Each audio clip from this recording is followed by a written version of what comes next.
I'm going to lay out the very, very basics of Wheel of Time, then we will jump into the episodes. Essentially, the fight is with a group of heroes fighting the Dark One, and Moraine is part of this female order called the Aes Sedai, who can channel power because they are women. Men cannot channel the power without going crazy, with one major exception, the Dragon Reborn.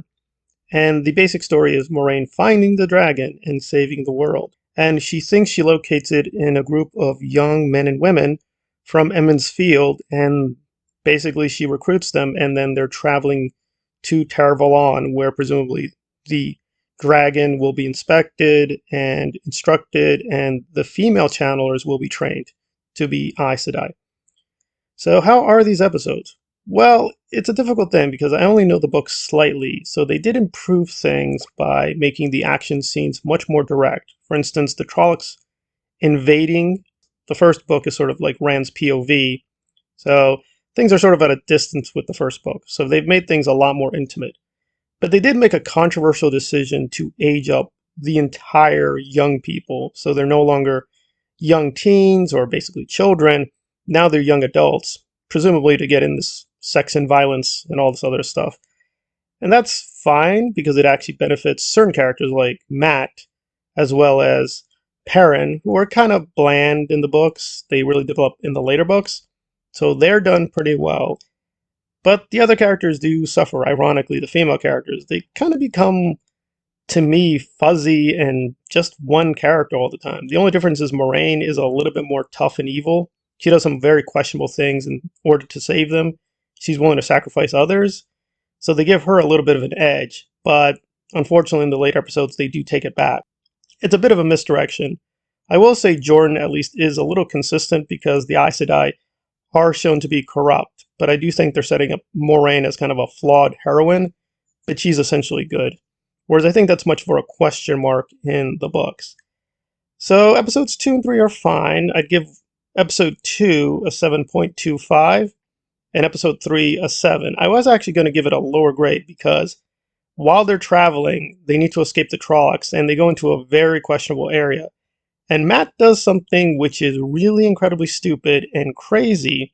It does happen in the books, and they do set it up well enough. I didn't remember it the first time, but reviewing some scenes, I'm like, oh, they did set up that Matt would do such a thing. It is still crazy, but that is keeping with the canon.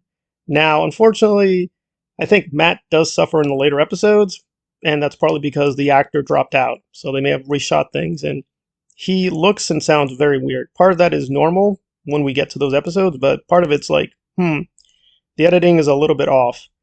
And that's probably the fatal flaw with these episodes when it comes to the action. The editing is actually pretty strong with episodes 1 and 2, but from episode 3 and onward, it gets really choppy. I understand it's an artistic style. I have no issue with the style itself, but it feels like they're doing the shaky cam thing because of reshoots or limited budget. Still, the high points are the costumes, the makeup. The performances are pretty top-notch. It is not following the books exactly. It is only following the basic structure.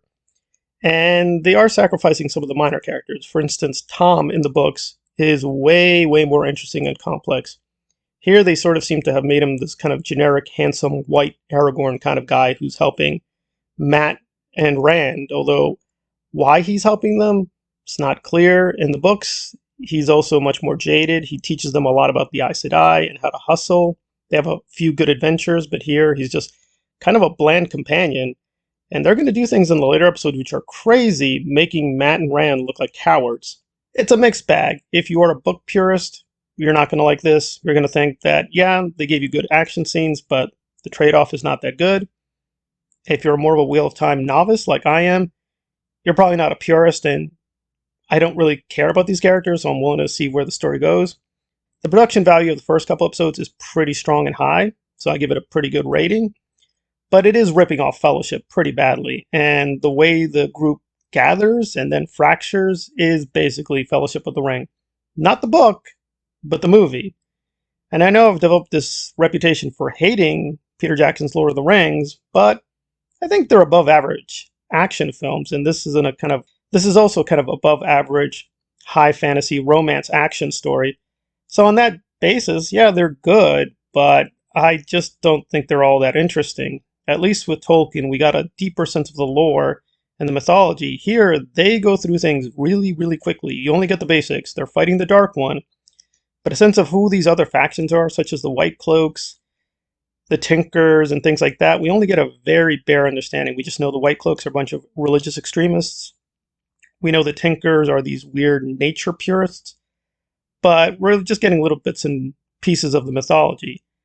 Since I'm fairly new to it, it's all right for me, but if you're a more advanced Wheel of Time person, you're probably going to be disappointed on how they didn't really translate a lot of the deeper twists of the mythology well onto the screen. But for what it is, it's fairly good. It did go at a good pace, and some of the alleged plot contradictions are explained later. I will warn, though, that this is kind of deceptive because the quality does start to really drop off after episode 4. And there we are with